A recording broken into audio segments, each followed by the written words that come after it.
Welcome back, everybody. This Week in America and the Blue Funk Broadcasting Radio Network. Great to have you with us on the program today. As mentioned, our guest is Ellen Bravo, Executive Director of Family Values at Work, a national network of state and city coalitions that are working to pass family-friendly workplace policies like paid sick leave and family leave insurance. Ellen, welcome to the program. Great to have you with us. Pleasure to be here. Thanks so much. As I'm doing research for the program, I'm looking, and it's something you really don't think a lot about, but there are, 44 million people in the United States that don't have any form of paid sick leave. That's right. That don't have a single day. And there's lots of other people who have it, but aren't allowed to use it to care for a sick family member, or you can use it, but you don't get paid till day 3, or you can use it, but you get demerits when you do. So it's a significant problem that really affects all of us, because think about it. You may earn paid sick days, but are you sure the person who just served you your lunch does, or the person who drives your kid's school bus, or the person who cares for an aging relative? So it affects all of us, and we all have a stake in making sure that it passes. Well, and it's interesting because as I'm thinking back and realizing there are so many people that don't have it available to them, you hear people talk that are hourly employees that are like, I really don't feel well today, but I really need to get into work, or my son or daughter is starring in the school play and it's 2:00 in the afternoon and I have to work. And you're thinking if they don't show up for work, they don't get paid for that day. Exactly. And for a lot of people, that's the difference between, as one woman put it, do I get groceries or not? Do I pay my rent or not? So it has an impact on people's personal economic security, but it also has an impact on the economy overall. What do we need right now to recover? Small business owners say they need more sales. And that's why every one of our coalitions has business partners, because they'll say things like, a guy who owns a jazz club in New York, Freddie Castablanco, he says, who are my customers? They're the same low-income immigrant workers who live in my community. Of course I want them to have paid sick days, because if they don't get paid, either because they lost their paycheck or their job because they were sick, they don't come to my club, or fill in the blank, go to my deli, buy my shoes. So this is really an economic recovery question. It's a jobs question, as well as a public health issue. You've had amazing success recently. I know March was a good month for you, where you're really making progress in some cities and states around the country. Let's talk about that. I think Portland, Oregon was a source of success here recently. Yes, and I want to emphasize that these coalitions are all rooted in their local communities. They're not run by me or anybody else. They make their own decisions, and they fashion policy that fits their community with their partners. But we're all part of a national movement, and that's really exciting, because when the opposition big corporate lobbyists try to say, oh, you can't pass paid sick days in Portland because then you'll be isolated, they can say, actually, no, this is happening all over the country. It's already passed in Seattle and in San Francisco, and so it makes a lot of sense to do it in Portland. And it was a good example of this very broad and diverse coalition, everyone from labor and women's groups to business partners to people who want to end poverty and people who want to end asthma and everybody in between. Because, like I said, we all have a stake in this and an economic interest in it. Ellen Bravo is our guest on today's This Week in America. You can get information on Ellen at our website, thisweekinamerica.us. The website for Ellen is familyvaluesatwork.org. You can go there and find out how you can get involved. And what Ellen is talking about is her leadership style really empowers people, gets them to advocate for themselves. So you know the local situation better than anybody else knows the local situation. With the knowledge that you're able to get, you're able to go out locally and to achieve something. You mentioned before the lobbyist, and you are up against, I'm sure, substantial lobbies with large war chest, and you keep hearing these horror stories where basically they rained thousands, tens of thousands of dollars on politicians at a local level, and of course at the national level. How difficult is that to even get in and be able to make your case in front of legislators when you don't come in with a check? It's hard, and part of the problem is that this money buys them a lot of airtime and print time for bogus information. I call it abracadabra arithmetic and hocus pocus economics. But the good news is that our folks are able to cut through that a lot of times. and show just that the numbers are wildly exaggerated. I like to start by giving people a quiz and say, who do you think said this? If this law passes, it'll destroy manufacturing in our city and state. And people think, oh, that's my governor, or that's the head of my chamber of commerce, or my restaurant association. In fact, it was the head of the real estate board in New York City right after the Triangle Shirtwaist Factory fire more than a century ago. And he was responding to the most minimal first time fire inspection, fire escapes, and a rule that you can't lock the workers in the shop.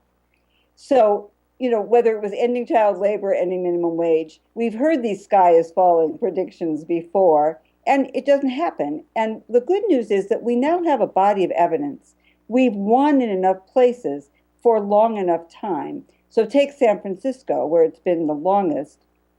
We know that there is more job growth in that county than in surrounding counties. We know that now the majority of employers support it, 2 out of 3. 6 out of 7 say it had no negative impact. And Price Waterhouse Coopers has named San Francisco one of the 3 best places in the world to do business. Even the chief restaurant lobbyist there now says, hey, it's the best public policy for the least cost. You don't want your server coughing over your food. So it becomes a non-event after we win, and that's what we're helping educate policymakers. But the most convincing case is workers who are affected by this, who share their stories and really take this personal pain that's happened to them and show legislators that this can be a source of power, especially when workers realize that change is possible and that they're the agents of that change. That's what's really exciting. When you go to the website, you will see stories, people actually losing their jobs because they happen to be sick. I mean, for no other reason than they happen to be sick and they have to miss some days of work. You talked before about healthcare workers. There's a great story in there, a lady by the name of Cindy, whose mother died, the home healthcare worker, didn't have paid sick leave. And that basically was the cause of the death of her mother. Yeah. And, this is something we often have pairs of people coming to testify, say somebody with MS who needs an attendant and her attendant. And the person with MS says, I really care about this person. She allows me to live with dignity and joy. And I want her to be able to stay home when she's sick. I need her to, but she can't afford to. Don't put either of us in that situation. And that's been really striking to see those kinds of testimonies. Another story you have is Dr. Jordan. He's a family physician in the Bronx who had a patient who was a diabetic, 3 times had to be rushed to the emergency and basically had to choose taking time off or risking my health. And fortunately, it came out of this okay, but that was 3 trips to the emergency because he couldn't take time off to take care of his health. And guess what? That cost him. It also costs all of us. Yes. In fact, researchers have shown that we're going to save more than $1 billion in emergency room costs alone when we pass national paid sick days. Because why do people go to the emergency room? Often it's because they can't get to the doctor during the day or they'll lose their job, or their condition has worsened so much because they couldn't get regular treatment. Take asthma. Parents of kids with asthma, almost 3 out of 10 miss an appointment for their kid because they'd be punished for it at work. That doesn't make sense. And you talked about imagine being fired just because you were sick. Imagine being fired because you were being a good parent or following doctor's orders. And imagine the doctors who come and testify and say, here I am telling so-and-so you must keep your child home tomorrow. And then I find out she was fired for following my orders. We can't do that. We are better nation than that. Ellen Bravo is our guest on the program. She is the executive director, as I mentioned, of a national coalition that is working, Family Values at Work, is working to try to get paid sick days, family leave insurance, family-oriented issues passed around the state. Just one more question on that. It seems like unless we're talking about a tax cut, everything you talk about, everything that's new, somewhat innovative, and I would put this in the category, it's a job killer. How do you get over that? Everything that you're going to do that's going to impact business is a job killer. First of all, we show that what kills jobs is people being fired because they're sick, and that's a cost to workers and their families, but it's also a cost to business. Turnover is one of the biggest expenses that business owners have. being able to help people keep their jobs is key to business recovery and our economic recovery. Secondly, we show that they're lying. It's just not true, and we, show the myths and cut right through the numbers that they claim and the faulty assumptions that they're basing it on. I'll give you an example. There's this group, they claimed to do a study in Connecticut 4 months after the bill was passed, implemented, which means a lot of workers hadn't even earned a paid sick day yet, hadn't taken them yet.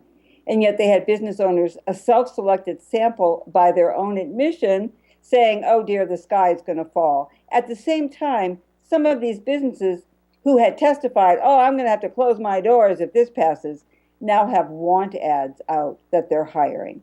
So we, by exposing that and showing that it's these multi-billion-dollar, when you have lobbyists for Disney and Darden owns, Olive Garden and Capitol Grill Yes. and Red Lobster, when you had lobbyists like that texting the elected officials in a place like Orange County, Florida, telling them how unlawfully to keep a paid sick days initiative off the ballot, you got to ask yourself, really?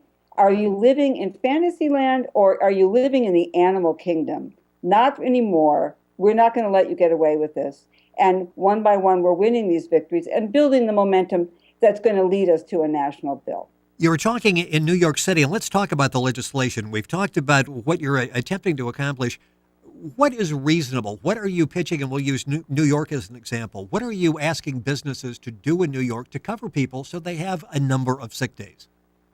Well, it varies from place to place. And, in New York, there was a lot of raw politics involved and the tremendous public pressure that was put on a candidate who wants to be the first woman mayor from prominent women like Gloria Steinem and Susan Sarandon and others saying, we will withdraw our support if you block this vote, finally got her to the bargaining table. So in New York, it will apply to companies of 20 or more, and after a year, to companies of 15 or more, with a clause that says it can cover below that as well. They'll look at it, and every worker will have at least job protection. But the truth is, we won't stop until every worker knows that they can keep the lights on and food on the table when they're being a good parent or following doctor's orders themselves. And that's really the goal here. And the good news is businesses are joining us in saying that's the right and the smart thing to do. Well, at the website, you quote a Dr. Herb Greenberg, who is the CEO and founder of Caliper, and he's talking about, we started this, and it actually makes sense from a bottom line standpoint. It's a lot cheaper to let people take some time off, reasonable time off, as opposed to replacing them, training them, maybe having a bad replacement, and we have to get rid of the replacement and bring in a replacement for the replacement. Bottom line, it works out very well for us. Absolutely. And you'll see, if you go to our website, you'll see a number of brochures that include quotes from business owners from their own experience telling that same story. But what else the business owners say? They want to create a workplace where they would have liked to work if they were the employee. We're the kind of nation that says we care a lot about families, then we need to make it possible for people not to sacrifice, not to have to abandon a loved one when they're ill, and to be able to take care of themselves. This is a common sense measure. It's good for families. It's good for the economy. It's good for public health. It may be bad for the profits of a few very powerful people and their lobbyists, but for business overall, it's a good thing. And it's definitely good for our nation. And if you think, well, how many people are really impacted by this? You have a statistic that's interesting. Nearly 1/4 of adults in the U.S. have lost a job or been threatened by job loss for taking time off due to illness. We're looking at almost 25% of people in the workforce are impacted by what you're attempting to do. Yeah, that's exactly why I say this is a jobs bill. And, we called our pamphlet Sick and Fired, because we wanted to remind people that this really is about people being able to stay employed. And, we talk a lot about people have to be responsible parents. You got a lot of folks out there who want to be responsible parents or partners or children to their adult parents, and yet they're punished for it on the job. That doesn't make sense. Many employers already do this. What we're asking for is not pie in the sky. It exists, and we know what it looks like, and we know that it works. In fact, it works in most countries of the world. Certainly, of the 20 richest countries in the world, we're the only one that doesn't require paid sick days. And 18 of the other 19, it's 30 days or more. What we're asking for is modest, one could even say meager, compared to what other people in the rest of the world have and really what the need is. But this is an important start, and it's establishing the principle that no one should have to risk their job in order to be a good family member or jeopardize a loved one in order to keep their job. Got about a minute left in the program, and there is a health component to this as well. Every year when it becomes flu season and there are new strains that are coming out and people, if they feel sick, you don't go to work, that type of thing. If people force themselves to go to work because they can't give up 25% of their paycheck for that week, they're passing along whatever they have to everybody they come in contact with that day. They are, and we know the numbers. We know that 7 million people got H1N1 because of coworkers who came to work sick. You know, we see movies like Contagion. We don't want to see a pandemic. Then let's take common sense measure and make sure people can stay home when they're sick. One of my favorite testimonies is from a restaurant owner in San Francisco who had not been a fan of this bill before it passed, and now she is. And she said, what I realized is, I remembered a time that someone came in sick and made all the other staff sick. We had to close the restaurant. How does that make sense? Not to mention what the customers will think if they catch a norovirus at your place. And we know that a lot of noroviruses are caused exactly by that, by people who have to come to work sick. So we're getting together, we're building these broad coalitions, and we're making sure that the people who are most affected are out front saying, I need this, and you know what? I'm a voter, and voters care about this, and we're sending that message to politicians. We hope you'll do this for your own loved ones who may have asthma or Alzheimer's or autism and need flexibility. But even if not, do it to keep your job, because this is what voters care about. Our guest on This Week in America has been Ellen Bravo. She is the Executive Director of Family Values at Work, the website familyvaluesatwork.org. A fascinating website, a lot of great information there, and information on how you can get involved in your local city, state, region, what you need to do to get involved. It's a great website, gives you a lot of information. We'll be checking back with Ellen from time to time. Best of luck. You are making progress. You're on a roll. Keep going. Thanks, Rick, and thanks to your viewers and listeners. We'd love to have you get involved. Check out how you can on our website. Take good care. Ellen Bravo, familyvaluesatwork.org. Of course, our website, thisweekinamerica.us, and you can link on and get all that information. You're listening to This Week in America on the Blue Funk Broadcasting Radio Network.